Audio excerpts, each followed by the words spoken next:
Students, मैं कृष्ण जांगड़ा आप सभी का स्वागत है अपने चैनल केजे केमिस्ट्री में और सेकंड चैनल बेटा सनराइज मॉडर्न स्कूल सरसोल में।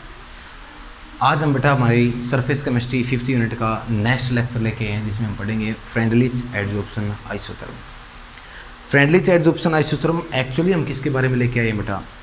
ये हम लेके आए हैं adsorption of gas on the surface of solid. किसके ऊपर लेके आए बेटा? Adsorption of gas on the surface of solid. यानी एडजॉर्बेट हमारे पास क्या होगा?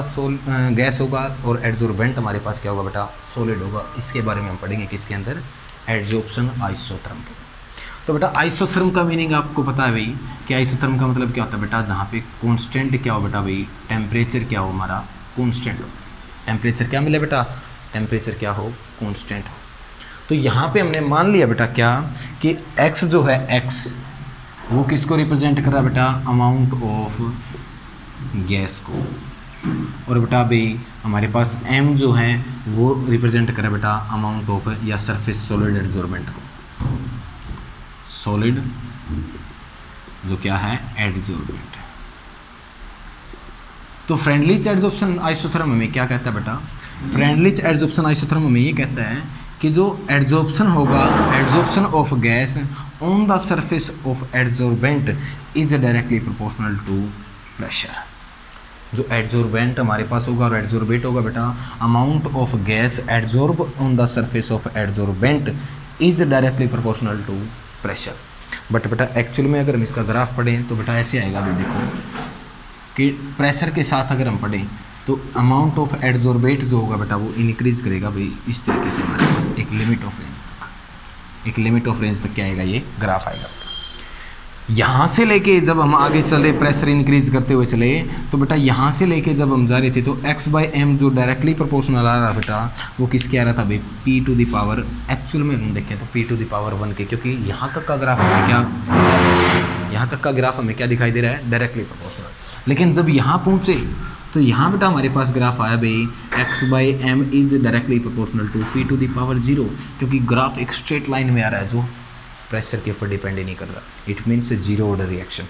तो हम ये यहाँ से लेके वहाँ तक अगर हम गए तो x/m की पावर बेटा यहाँ पे 1 पे डिपेंड करी थी p की पावर पे, और यहाँ पे x/m डायरेक्टली p की पावर 0 पे डिपेंड करा है। इट मीन्स जो पावर है वो हमारे पास क्या होती गई बेटा? घटती गई। मतलब क्या है देखो कि नंबर ऑफ पार्टिकल शुरू में एडजॉर्ब होना जो करेंगे बेटा वो बहुत ज़्यादा शुरू करेंगे, लेकिन आहिस्ता आहिस्ता आहिस्ता आहिस्ता एक स्टेज ऐसी आएगी जहाँ पे एडजॉर्प्शन होना क्या हो जाएगा? बंद हो जाएगा। यानी मैक्सिमम नंबर ऑफ पार्टिकल्स क्या हो चुके होंगे?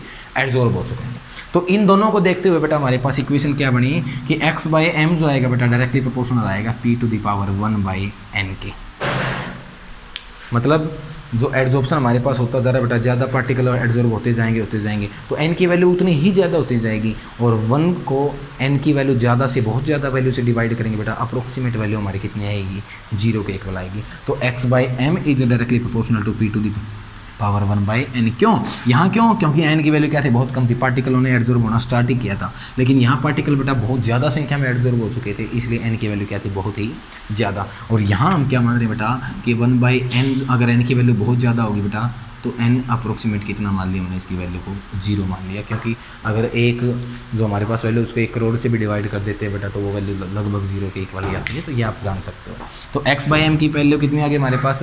Is equal to p into में p⁻ कितने है बेटा? 1/n, और इसको इक्वल टू में कन्वर्ट करेंगे तो बेटा भाई x/m इज इक्वल टू क्या आ गया? k इंटू में p⁻1/n। आगे बात आती है बेटा इसके अंदर भाई कि नंबर ऑफ मोल्स अगर आपको निकालने हो या n की वैल्यू आपको निकालनी हो बेटा तो कैसे निकालेंगे? कि किस टाइम तक कितना एडजॉर्प्शन हो चुका है वो कैसे निकालेंगे? तो बेटा पावर की वैल्यू कभी भी आपको निकालनी हो तो आपको क्या लेना पड़ेगा बेटा भाई? ln या log लेना पड़ेगा दोनों साइड। तो आगे हम कहेंगे कि टेकिंग log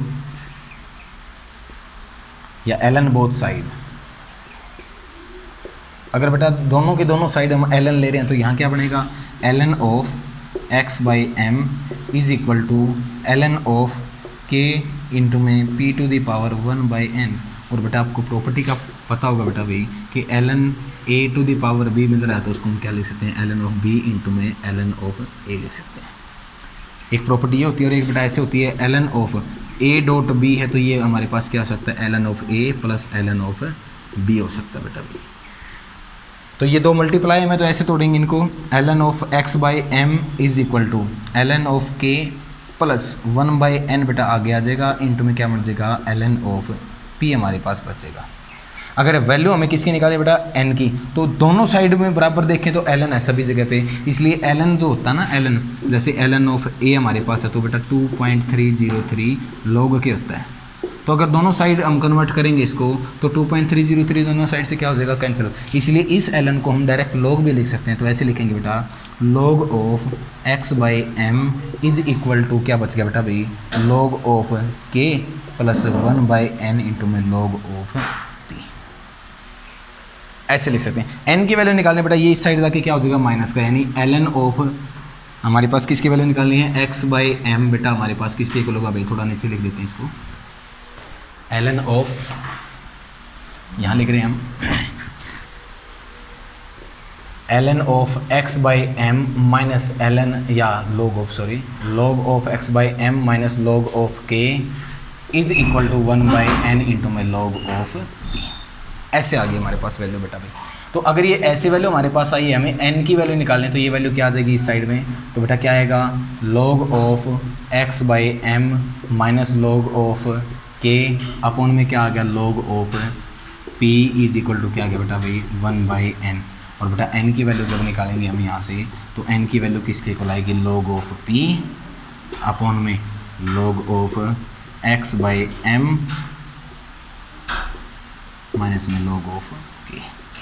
ये बेटा इसलिए हमारे पास p इसलिए लिए हैं यहाँ पे, अगर आपसे कोई क्वेश्चन पूछता है तो ऐसे कहोगे कि x by m directly p के ऊपर डिपेंड क्यों कर रहा है, क्योंकि हम गैसेस केस लेके चल रहे हैं। यहाँ पे हम जो एडजॉर्प्शन करवा रहे हैं बेटा सॉलिड के ऊपर करवा रहे हैं गैस का, गैस के केस में प्रेशर आएगा। अगर यहाँ पे होता बेटा लिक्विड का या किसी और का तो प्रेशर की जगह पे क्या आ जाता, कंसंट्रेशन आ जाता, बाकी सारा का सारा क्या था सेम था।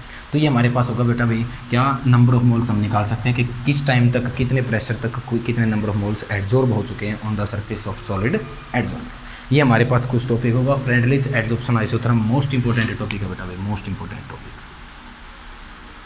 याद रखना आपने, मोस्ट इंपॉर्टेंट टॉपिक है। अगर यही क्वेश्चन हमारे पास आ जाता है बेटा किसमें लिक्विड की टर्म में, तो यही इक्वेशन क्या आएगी n इज इक्वल टू क्या आएगा बेटा log ऑफ c आ जाएगा यहाँ पे, और क्या आएगा log of x by m minus में log ऑफ k आ जाएगा।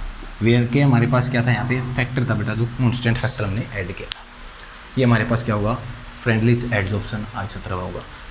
आगे हम बेटा इसकी कुछ लिमिटेशंस और इसकी प्रॉपर्टीज़ के बारे में पढ़ेंगे, तो वो हम नेक्स्ट लेक्चर में डिसाइड करेंगे। थैंक यू बेटा।